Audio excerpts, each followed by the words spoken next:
Welcome back to Conquering College. I'm your host, Jeff Anderson. In this video and follow-up exercise, we're going to go through the process of setting course goals. My hope is that you're watching this before your academic term begins, but after you've enrolled in courses. You'll get the most benefit out of this exercise if that happens. If not, don't worry, you can still go through it, but super helpful to do this before you begin your classes.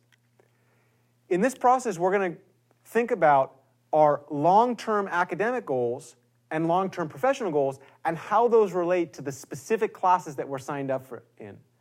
We begin this process by developing what I would like to call a 10-year plan.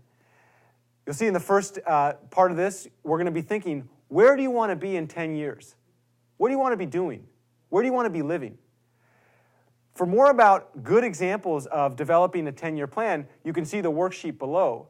What I will say that's important is be specific. As specific as you can be, do it. Don't have to take 3 or 4 hours to do this. 15, 20 minutes of brainstorming, think about what it is that you want to do, get specific. After you've developed that idea of a 10-year plan, think about relating your college education to what you see yourself doing in 10 years. Specifically, put words to and ideas with what you want to get out of your college degree and how it will set you up for success in the next phase of your life. More examples and information about this particular piece can be found in that worksheet. After we've gone through the process of thinking globally, now we get into a microanalysis, in particular, short-term academic planning. Every quarter, you're going to be signing up for maybe 3 or 4 classes that relate to the degree requirements that your university defines. I find that it's really helpful to push beyond, I'm taking this class because I have to, and think specifically, why is this class useful for helping you achieve your 10-year plan? What are you going to get out of this class that will get you closer to your professional career? After you've thought through this process, again, don't take a bunch of time, but really think a little bit about, brainstorm about what it is you're going to get through it. That's where we get into setting course-specific goals. Course-specific goals, up here you can delete this and just fill it in with any term. So for example, if you're about to start spring 2015 or summer 2015, you can just delete this and put that in there.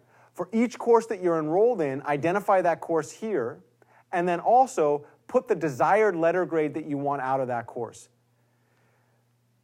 I like to push beyond just the desired letter grade into the desired percent score. I like to put a minimum and a maximum. My minimum was always 93% because that's a little bit below, above an A-.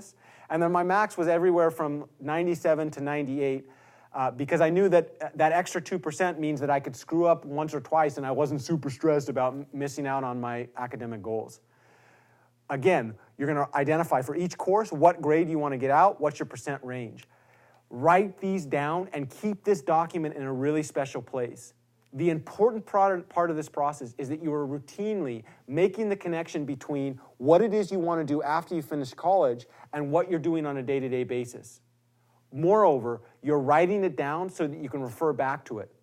The quarter or the term that you're in is going to get hard. And when it gets hard, you want to make sure that you can measure what it is you're doing on a day-to-day basis with what you want to get out of that.